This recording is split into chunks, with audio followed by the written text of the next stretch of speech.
Hey tú, sí, te estoy hablando a ti. ¿Has llegado a este video por casualidad? Sal de él si es así. Pero si estás aquí porque estás cansado de fracasar, quédate porque ha llegado tu momento de entender que la mayoría de la gente muere y no logran entender por qué nunca tuvieron suficiente dinero. No fue por la inflación, ni por el gobierno, ni por su jefe. Fue porque intentaron jugar el juego de la economía con las reglas de un sistema que está diseñado para que pierdas. Pero existe una economía secreta, una que funciona con principios que desafían la lógica humana y que cuando los aplicas, la escasez se vuelve imposible. Tu problema real no es tu salario, es tu dirección. Has aprendido a producir, pero no a administrar tu vida. Has aprendido a obedecer al sistema, pero no a escuchar tu alma. Si te quedas hasta el final, voy a revelarte las 2 gemas que cambiaron la vida de un hombre quebrado y cómo puedes usarlas hoy mismo para que el dinero deje de ser tu dueño y empiece a ser tu esclavo. Esto no es religión, es ingeniería financiera espiritual. El descubrimiento de un socio silencioso que ha estado esperando que te hagas responsable de lo poco para poder confiarte lo mucho. Nadie le enseñó a ese hombre cuando era niño cómo funcionaba realmente la vida. Creció viendo a su padre cansado llegar tarde a casa, con la espalda encorvada y el alma aún más, escuchando a su madre decir que el dinero no alcanzaba, pero aún así dando gracias a Dios antes de dormir. Y sin darse cuenta, fue aprendiendo una economía silenciosa, una que no se enseña en la escuela, la economía del sacrificio invisible, de las renuncias que nadie aplaude, de los sueños que se posponen porque primero hay que sobrevivir. Dicen que el dinero no tiene alma, pero quienes han pasado una noche en vela contando monedas para pagar la renta, saben que el dinero tiene un peso que aplasta el espíritu. Aquel hombre no siempre fue así. Hubo un tiempo donde sus ojos brillaban con la promesa de un futuro de sacos caros y cuentas bancarias rebosantes, pero el reflejo que veía en el espejo era el de una herencia de silencio. Recordaba la espalda de su padre. No era solo el cansancio físico, era la curvatura de un hombre que sentía que le estaba fallando a su linaje. Su madre, mientras ponía un plato de sopa que milagrosamente rendía para 5, decía esa frase que se quedó tatuada en su subconsciente. «Hijo, el dinero no alcanza, pero Dios proveerá». En ese momento, el niño aprendió la primera gran mentira de su economía interna: que Dios y el dinero eran enemigos, que para ser espiritual había que ser pobre y que para ser rico había que olvidar a Dios. Pasaron 20 años y el niño se convirtió en un hombre que seguía todas las reglas del sistema. Estudió, consiguió el empleo, aceptó las horas extras y se endeudó para parecer exitoso, porque el mundo le dijo que el que no arriesga no gana. Pero nadie le explicó que arriesgar la paz mental por un estatus de cartón es la peor inversión de la historia. Se encontró viviendo en la economía del espejismo, esa donde ganas más, pero gastas más para anestesiar el dolor de trabajar en algo que odias. Cada peso ganado se sentía liviano, escurriéndose entre los dedos. Porque el dinero sin propósito es energía desperdiciada. Trabajaba para el banco, para la tarjeta de crédito y para el qué dirán. Un viernes por la noche, sentado en su auto, frente a un semáforo en rojo que parecía eterno, rompió en llanto. No era tristeza, era agotamiento sistémico. Miró hacia el asiento del copiloto, donde descansaba un libro de finanzas que no entendía, y una Biblia que no abría desde hacía años. Y se hizo la pregunta que el algoritmo de este mundo prohíbe. Si Dios es el dueño del oro y la plata, ¿por qué yo, que intento ser bueno estoy quebrado. La respuesta no llegó como un relámpago, sino como un susurro. Entendió que su vida tenía 2 errores de cálculo que lo mantenían en la miseria. Las 2 gemas de sabiduría que nadie te dice en Wall Street. La primera es la fidelidad en lo mínimo. Quería un imperio, pero no era capaz de organizar su propio escritorio. Dios no es un cajero automático, es un multiplicador de orden. La segunda es que el dinero es un espejo, no un motor. El dinero solo revela quién eres. Entendió que Dios había estado sentado a su lado todo el tiempo como un socio silencioso, esperando que él, como gerente de su propia vida, entregara cuentas claras. Comprendió que había estado pidiendo lluvia mientras dejaba su tierra llena de piedras y maleza. Hubo un tiempo en que creía que el respeto se compraba en cuotas. El sistema le susurraba que si se veía exitoso lo sería. Cayó en la trampa del estatus, el primer gran impuesto que paga el hombre que no conoce a Dios. El impuesto de la apariencia. Compraba cosas que no necesitaba con dinero que no tenía para impresionar a personas que no le importaban. Cada vez que pasaba su tarjeta, sentía un eslabón más en una cadena invisible. Sentado en su sala, rodeado de tecnología de punta, el vacío seguía ahí. Comprendió que la pobreza no es la falta de bienes, es el exceso de deseos no gobernados. Estaba usando el dinero para comprar una identidad, cuando su identidad ya había sido firmada por el Creador. El ídolo del estatus es un Dios cruel que te pide sacrificar tu tiempo y tu familia a cambio de un aplauso que dura un segundo. Un miércoles por la tarde escuchó una voz interna. No puedes administrarlo mucho si tu poco es un caos. Entró en su oficina, ese rincón que evitaba por las facturas vencidas, y miró el desorden. Su economía externa era un reflejo exacto de su mente, una selva de negligencia. Aquí nació su teología del orden. Mucha gente pide milagros mientras su cuenta bancaria es un agujero negro. Dios es un Dios de orden. Los planetas no chocan y las estaciones no se confunden. Empezó por lo más doloroso, la verdad. Anotó cada deuda, le puso nombre a sus errores y miró los números de frente. Entendió que el arrepentimiento es cambiar la dirección del futuro. Dios no iba a enviar un cheque milagroso para solventar su irresponsabilidad, sino que le daría la disciplina para podar lo innecesario.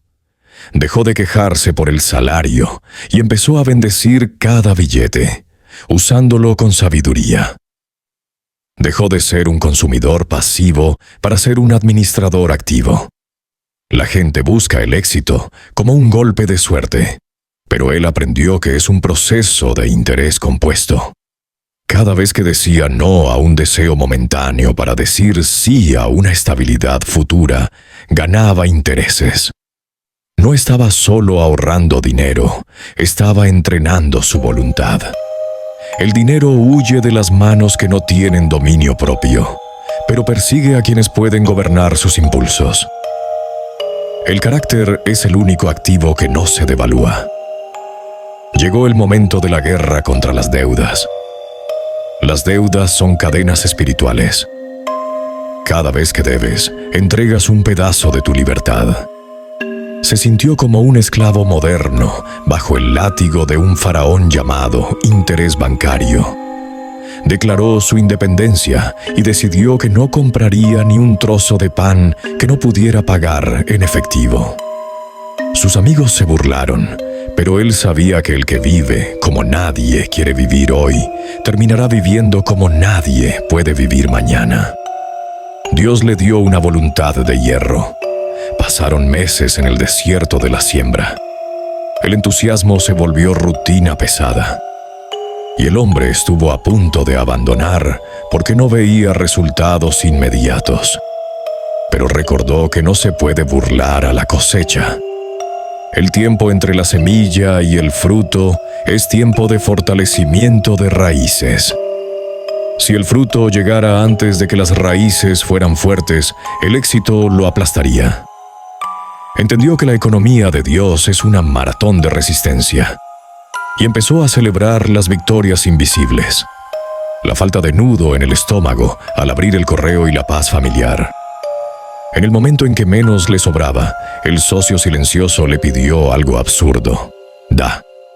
La lógica del mundo dice, acumula. La de Dios dice, suelta para que fluya. Entendió que la tacañería es falta de fe. Al dar, rompió la última cadena. La pobreza te dice que nunca habrá suficiente, pero al dar, él le gritó a ese espíritu que su provisión no dependía de su salario, sino de su fuente. Se abrieron puertas de creatividad, ideas de negocio y una red de contactos que antes no veía. Al haber ordenado su mundo interior, su mundo exterior empezó a vibrar en una frecuencia distinta. Era el interés compuesto espiritual. Ya no se trataba solo de dinero ahorrado, sino de paz acumulada. Esa paz le daba una ventaja competitiva. Tomaba decisiones basadas en principios y no en miedo. El socio silencioso le enviaba dividendos de claridad. Entendió que el dinero no se persigue, es una consecuencia de ser una persona de alto valor que sirve con excelencia. Un día observó a su hijo contando monedas y sintió gratitud. Estaba cambiando el ADN financiero de su linaje. El ciclo de la escasez terminaba en su generación. El verdadero propósito del dinero es el legado. Construir puentes para que los que vienen detrás lleguen más lejos. Aprendió que la riqueza que no se comparte se pudre. Su apellido ya no estaba ligado a la deuda, sino a la posibilidad. Alcanzó lo que el mundo llama éxito, pero descubrió que la verdadera riqueza es no necesitar nada para ser feliz. Su cuenta bancaria se llenó, pero su felicidad no aumentó proporcionalmente, porque ya era feliz en el proceso. Había aprendido a depender tanto de su fuente que el saldo era solo un número. Ahora ser rico era dar mucho. El dinero dejó de ser su Dios para ser su sirviente. Recuperó su tiempo, su salud y su conexión divina. Tal vez hoy tú eres ese hombre frente al espejo, sintiendo que el sistema te ha devorado. Pero tu economía no es tu destino. Tu socio silencioso está esperando. El orden, la fidelidad en lo poco y el coraje de mirar tus verdades de frente son las llaves. No busques un milagro. Conviértete en alguien a quien Dios pueda confiarle sus recursos. Cuando pones a Dios en el centro, no para que te haga rico, sino para que te haga íntegro, la economía externa termina alineándose. Tal vez no necesitas un aumento, sino detenerte y preguntarte, ¿qué estás administrando mal? Porque cuando tú cambias, todo lo demás encuentra su lugar. A medida que el hombre caminaba con esta nueva claridad, se dio cuenta de que el camino hacia la verdadera libertad financiera era también una batalla contra la envidia. Durante años había mirado los jardines ajenos, preguntándose por qué otros florecían mientras él se marchitaba, sin entender que cada persona tiene una temporada de siembra distinta. Aprendió que compararse es el ladrón de la alegría y el asesino de la estrategia. La economía de Dios le enseñó a alegrarse por el éxito del otro, entendiendo que el reino no es un pastel que se acaba, sino un océano que se expande. Cuando dejó de observar lo que Dios le daba a los demás y se enfocó en lo que Dios había puesto en sus propias manos, el crecimiento se aceleró de forma sobrenatural. Descubrió que el resentimiento hacia los ricos lo mantenía en la escasez, porque nadie puede atraer aquello que desprecia. Al perdonar sus propias deudas emocionales y soltar el odio hacia el sistema, su mente se liberó para crear. empezó a ver su trabajo no como una condena de 8 horas, sino como una plataforma de servicio. Si su salario era injusto, decidió que su excelencia sería su protesta. No trabajaba para el jefe que lo ignoraba, trabajaba para el socio silencioso que lo veía todo. Esa actitud de servicio desinteresado fue lo que empezó a abrir puertas que antes estaban soldadas. El orden que había puesto en sus facturas se trasladó a sus conversaciones. Sus palabras ya no estaban cargadas de quejas, sino de soluciones. Entendió que el dinero fluye hacia donde hay valor, y el valor nace de un espíritu dispuesto a dar antes de recibir.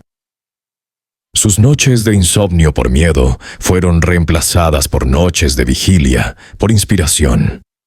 Cada madrugada, en el silencio de su hogar, sentía que estaba redactando un nuevo contrato con la vida. Uno donde él ya no era la víctima, sino el arquitecto de su propia provisión. Pero el camino no estuvo exento de pruebas de fuego. Justo cuando empezaba a ver la superficie del mar, una emergencia inesperada golpeó su puerta. Un gasto que en otros tiempos lo habría hundido en la depresión apareció de la nada. Fue en ese momento cuando puso a prueba su carácter. En lugar de desesperarse y volver a la tarjeta de crédito como si fuera un salvavidas de plomo, se sentó con su socio silencioso. Buscó la sabiduría antes que el préstamo. Y descubrió que cuando tienes orden, incluso las crisis tienen una salida planificada. No era solo que tuviera un fondo de emergencia, es que tenía una paz de emergencia. Resolvió el problema con una integridad que lo sorprendió a él mismo, y al hacerlo, sintió que había aprobado un examen espiritual de alto nivel. La economía del cielo no te quita las tormentas, pero te enseña a navegar con ellas sin que el agua entre en tu barca. Poco a poco, su círculo social empezó a cambiar. Aquellos que solo hablaban de deudas y de lo difícil que estaba el país, se alejaron. No por orgullo de él, sino porque la luz que ahora emanaba les resultaba incómoda a sus sombras. En su lugar, empezaron a llegar personas que hablaban de sueños, de inversiones éticas y de generosidad radical. Entendió que somos el promedio de las personas con las que pasamos el tiempo, y que para cambiar tu cuenta bancaria, a veces tienes que cambiar de mesa. Aprendió a escuchar a los que ya habían llegado a donde él quería ir, no a los que compartían su mismo dolor. Su educación ya no venía de las noticias que venden miedo, sino de los principios que construyen esperanza. Cada libro leído, cada oración susurrada y cada decisión de ahorro se convirtieron en ladrillos de una fortaleza que nadie podría derribar, porque no estaba construida sobre la arena de la suerte, sino sobre la roca de la disciplina divina. Continuó su marcha y descubrió algo que lo dejó paralizado. El secreto más oscuro de la economía moderna es que está diseñada para que te sientas pequeño, para que creas que eres lo que debes y no lo que eres capaz de crear. Se dio cuenta de que el sistema bancario no solo prestaba dinero, prestaba una identidad falsa, y él decidió que era hora de recuperar la suya. Pero aquí es donde la historia da un giro que nadie te cuenta en los seminarios de finanzas. El éxito real no empezó cuando sus ingresos aumentaron, sino cuando sus miedos disminuyeron. Se encontró en una encrucijada donde el mundo le ofrecía un atajo deshonesto, una oportunidad de ganar miles en un segundo a cambio de una pequeña mentira, de un pequeño compromiso de su ética. El socio silencioso susurró: «Lo que ganas con deshonestidad, lo perderás en paz». Por primera vez en su vida, tuvo la fuerza para decir que no a una montaña de dinero. Y en ese no, descubrió un poder que ningún multimillonario puede comprar: la libertad de no estar en venta. Fue en ese preciso instante, cuando rechazó el dinero fácil, que ocurrió lo imposible. Una puerta que había estado cerrada por una década se abrió de par en par. Un proyecto que había sido rechazado 3 veces regresó con una oferta que superaba cualquier sueño previo, pero con una condición: requeriría que él fuera el líder absoluto. Dios no le dio el contrato hasta que él demostró que podía decir que no al soborno. Aprendió que el cielo primero prueba tu lealtad antes de entregarte la autoridad. Su economía dio un salto cuántico, pero su estilo de vida permaneció humilde. Entendió que el secreto de los hombres que transforman naciones no es cuánto gastan en sí mismos, sino cuánto pueden canalizar a través de ellos. El dinero empezó a fluir como un río caudaloso, y él se convirtió en el canal, no en el dique. Dejó de preguntar ¿cuánto puedo ganar?, para empezar a preguntar ¿a cuántas personas puedo servir? Pero aquí está el gancho que te volará la cabeza y que el 99% de las personas ignora. La prosperidad es una prueba de carácter más dura que la pobreza. La pobreza te obliga a depender de Dios, pero la riqueza te tienta a olvidarlo. El hombre vio a muchos caer en esta trampa, comprando mansiones que se volvían prisiones y rodeándose de personas que solo amaban su billetera. Él, en cambio, decidió que cada nuevo aumento en su cuenta sería un aumento en su generosidad. Se convirtió en un inversionista de destinos ajenos. Empezó a buscar a jóvenes que, como él, tenían el alma encorvada por la falta de oportunidades, y les entregó la herramienta más poderosa que existe: la verdad de que ellos son los administradores de un reino infinito. El dinero, que antes era una fuente de discusiones amargas en su mesa, se convirtió en una herramienta de sanidad. Pagó deudas de desconocidos, financió sueños de viudas y entendió que la verdadera satisfacción no está en el consumo, sino en la contribución.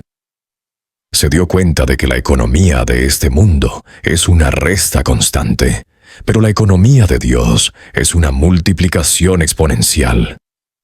Cuando das un paso de fe, el suelo aparece bajo tus pies. Cuando perdonas a quien te estafó, tu mente se libera para generar una idea 10 veces más grande que la pérdida. Aprendió que el interés compuesto no era solo un cálculo matemático, era una ley espiritual. Cada acto de bondad, cada hora de trabajo honesto y cada oración de gratitud se estaban acumulando en un banco celestial que no conoce crisis ni devaluaciones. Un día, mientras caminaba por la calle donde creció, vio a un niño mirando una vitrina con los mismos ojos de hambre que él tuvo una vez. Se acercó, no para darle una moneda, sino para darle una lección. Le habló de las 2 gemas, le habló del socio silencioso y le entregó un libro.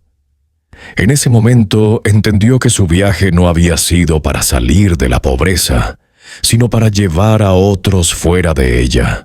Su vida se convirtió en un testimonio viviente de que el orden precede a la bendición. No puedes esperar que el universo te entregue un océano si tu vaso está sucio y agrietado. Él limpió su vaso, selló sus grietas y el océano simplemente llegó. Entendió que la abundancia no es algo que se persigue, es algo en lo que te conviertes. El dinero ya no era un tema de conversación estresante en su hogar, sino un invitado bien administrado. Se dio cuenta de que cuando el hombre se reconcilia con su Creador, incluso la tierra que pisa empieza a dar frutos. La inflación podía subir, los gobiernos podían caer, pero su fuente seguía intacta, fluyendo desde un lugar que los mercados financieros no pueden mapear. Su paz se volvió su mayor activo y su integridad su mayor moneda de cambio.